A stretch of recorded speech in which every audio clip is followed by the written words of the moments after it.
Namaskaram, everyone. Hope you all doing well. Suganallo alle. So, just two words in Malayalam. So, this light again, it's real spotlight. Can you just lower it a bit straight to the eyes? Sorry about that. Straight to the eyes, please. So, my story is I've been asked, thanks for inviting me, first of all, Kesum.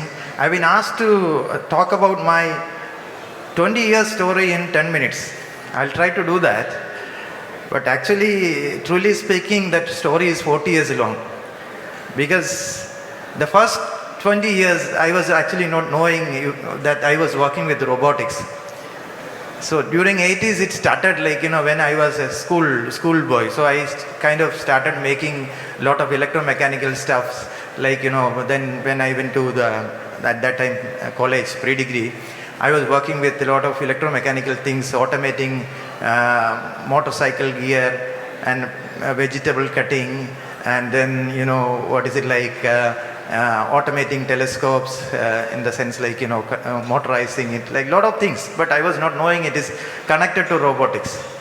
But at that time, unfortunately, there was no organization like Kerala Startup Mission, which had helped me later a lot. But I was fortunate to be a part of an active member of an organization called Shastra Sahitya Parishat. These people, what they do, they inculcate the scientific temperament in young minds. So at that time there was a lot of sessions taken by the veterans, industry experts, and people who have gone outside work there. Through this Shastra Sahitya Parishat came to our school and talk about it. So I got very much inspired. So, and years passed, and then after diploma, I have electrical engineering diploma before I took my graduation. I thought of doing something. So I started doing this as a regular thing, people are interested in automating things, I started doing that. And as I completed my graduation in 2000 with two projects in robotics, I was in search of a job in robotics, but there was no such companies in India. There was agencies selling robots, industrial robots, but there was no company doing research. So I got a job in semiconductor industry in developing a behavioral model of a coprocessor. But every day I send emails to all possible. I'll go to a booth nearby, and then internet booth, and then I send the emails, maybe 10-15 emails a day. Every day I used to send, searching for a job in robotics. One day I got a reply from a company telling that we are a company, and at that time in US there is a SBIR scheme, Small Business Incubation, under government agencies. So they said that we will give you a job, but not a research job, or it's not a job, technical job. You have to sell our products. So they started developing product for controlling a robot in space station, for space station maintenance, Robonaut. So NASA allowed these people to sell this in other countries. So they told, if you market this. So then I got a job in Tata Elxsi also, very good job. And then I somehow convinced my family. I thought this is the only one opportunity. I took up that. I struggled in the first year, 2004-05 period, to get this done. The sales, I didn't know sales at all. But I could sell finally after 10 months, 10 licenses after 6 months. So I then requested these people, can I do something technical? Then they told, we don't want that money. You take that money and develop something which you want to develop. Then I developed humanoid robot arms, which is looking like all 7 joints. So I shipped 5 of them, and these people have distributed it to various other their stakeholders, their associations, their potential customers. So that got clicked. This company's name is called Energid. So they told, you do one thing, you just stop doing this sales business, you can develop this robot arms. So from 2006 through 2010-11 period, we have shipped 200 robot arms made in somewhere near Ernakulam, a place called Vadakala, in a small house. We have developed 200 robot arms shipped to US. 4 continents like US, Central America, China, Asia, Europe, all these places we have shipped. And the customers are like US Army, US Coast Guard, Stanford, Lockheed Martin, Canadian Space Agency. One was sitting in Canadian International Space Station bought by Canadian Space Agency because their software can control it from distance. That's how it works. But it went on, and then 2010 period recession came, and we didn't have they asked us to send it as spare parts. So I was not interested in that. I told I cannot remain as a spare parts making company. Then they gave us some projects, very interesting projects, like controlling robot in Fukushima reactor, vision based control. I have set up a software team which is given to MHA, Mitsubishi Heavy Industries, then to these people, and then to us. Nobody knows that we worked because again media was not publicizing, not interested in this news at that time. And then we worked with the IED, Improvised Explosive Devices Detection and Disposal Robot, by a company called Black Air Robotics. We worked with a company called Vegna Robotics, which is carrying wounded soldiers from war front. We integrated software to safe place. And lot of very interesting USDS, Agriculture Department citrus harvesting project. But towards the end, what happened is because of some business relation issues and all, we separated from that company. So I also wanted to start something as completely as our own. Then I was having a lot of information connects that we sold a lot of robots to these universities, MIT, Stanford, Harvard, all these people. So I had very close connections. So when I looked at their white papers, they were all working with the humanoid robots. Then I thought, okay, let's make a humanoid robot. So we separated. I sold out one of the properties nearby in Trivandrum. I pulled that money. 2012, I made a crude-shaped humanoid robot, thinking that because these people are getting a lot of grants. I also applied for a grant, but I didn't get the grant. I had to remove that, dismantle it and sell as spare parts. That didn't work. Then we worked with touch panel test automation, modifying this or testing the mobile devices with the touch screens. That we sold to many companies like TCS, CTS, Accenture, Honeywell, Samsung, but I was not interested. This was going on like this. I was interested in humanoid robot because I believed, even now also I believed that one robot will do many jobs instead of having separate robot. But the only problem is the cost is very high. Such a small company, there isn't much sales also after separating from them. What to do? I didn't have that money. So I struggled a lot, but I was interested. After some time, 2016, HDFC Bank saw the first video because we have taken it to CCL match and then BBC covered. A lot of interesting videos were there. So they saw this product. They came to us. Can you make a robot for banking lobby management? That is how, again, it's not full humanoid, only torso. The rest is wheels. Humanoid means it has to walk. But this is only torso, semi-humanoid. So this we have done for them as the first wheeled humanoid robot in India, launched 2017 at Kamala Mills branch, Mumbai. But then again after 2000, we had to wait for 2 years to sell the next product. In between we took up many projects also. But this product, 2 years, 2019, State Police purchased our robot and named as KARMI-Bot. She is still serving as sub-inspector, which has been initially installed in headquarters, then to the cyber police office there in Technopark.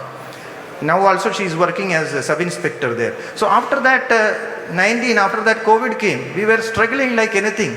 Kerala Startup Mission had already helped us with all these seed loans and bridge loans, all sort of loans we had already availed. But making this humanoid is very expensive. So COVID came. People are running after their bread. Who is going to buy a robot?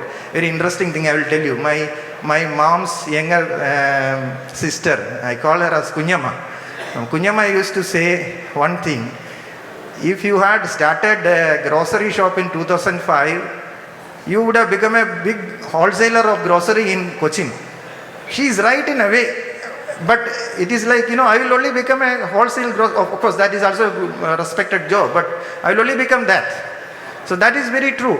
But then one person helped, who helped us? Sri Mohanlal. Sri Mohanlal helped us. See, we developed a robot for COVID patient care. just 5 lakhs rupees, but that was we were starving. So he bought it through his Vishwashanti Foundation and given it to this medical college during that COVID time. So it was going on like this. We struggled a lot after that because we could not give salaries and all. It was we could not buy spare parts.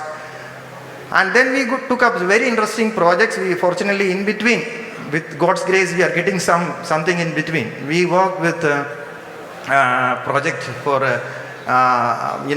surgical robotic assistance for laparoscopic surgery, a hospital called Krishna Hospital in Pune. So we actually have developed a robot for holding the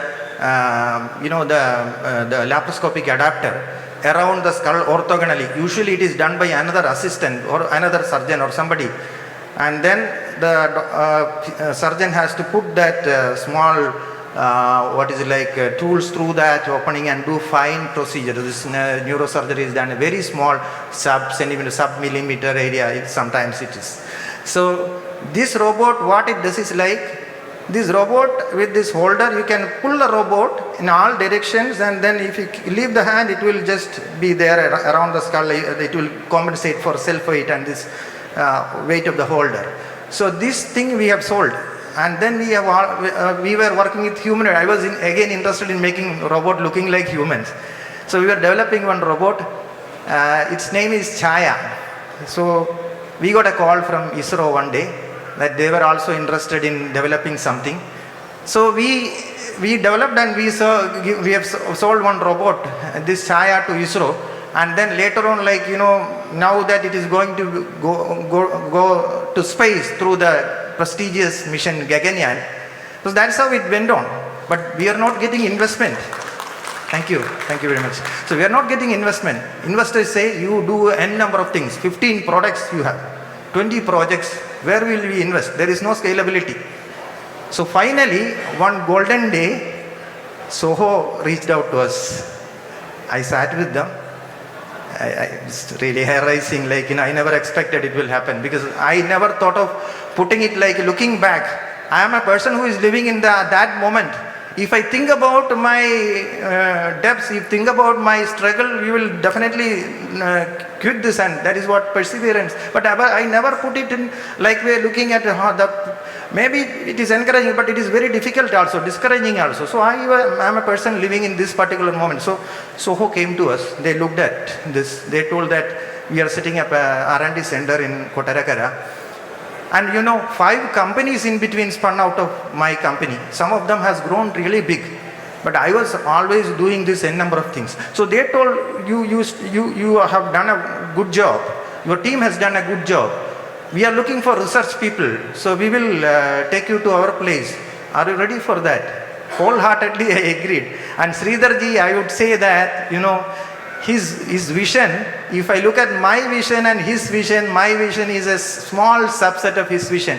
My Kunyama is right, because if I had started grocery, I would have become very big.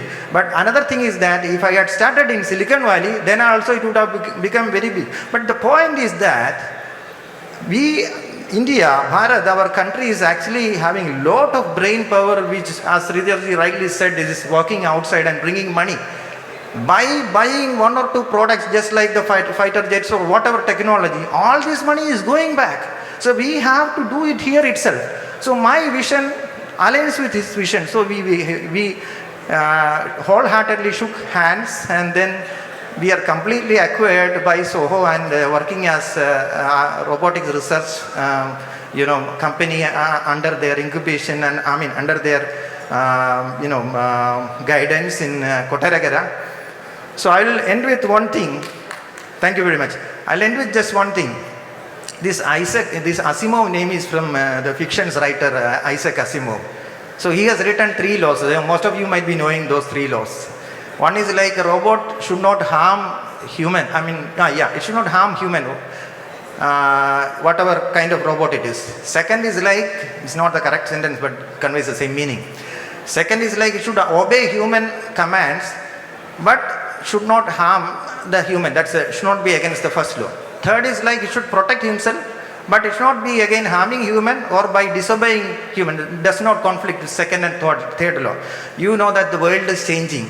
So I got another interesting opportunity to go to BRICS. I was a part of one who represented India for as a BRICS speaker for a future forum in Moscow recently during this September. So they are actually people, the world is changing. AI is going to overlap almost all domains. So they are setting up cities which is robot friendly. So the point is like this LLMs, VLMs and VLAs, vision language action model, all this coming, and robot is getting very powerful. Robots are getting more intelligence. Those robots and people have to coexist. Collaborative robots, cobots are there. So it is changing. So I also have written 3 laws. It is like that. No robotics can replicate a person. First law. Second law is like robotics can replicate a personality which does not conflict with the first law. The third law is like robotics can replicate a person who is thinking that he is a personality which does not conflict with first and second law. See the point, I will end with this one line. We are actually a tremendously capable creation of nature. We are actually underplaying. See, if I think about that, 100 billion neurons switching at connected with 1,000 other neurons switching at 10 hertz. 10 power 16 is the computational speed. So people say that if it crosses, robots will get consciousness. I never believe, being a person from that industry, I never believe that. We are actually underplaying. We are not even thinking about even in very, very small percentage. So we have to come out of these limitations in our thought process. We have to find new avenues. You should not think that, okay, this job is lost, I cannot do anything. Impossible. Then it is like your fate. That is what the person who believes that I am a personality is not going to survive. No person can be replicated with AI and robotics. Our capacity is tremendous. So with that note, I am ending it here. Thank you very much for hearing me. Thank you very much. All the best for all the endeavors, those who are sitting here, who are my colleagues. Thank you very much.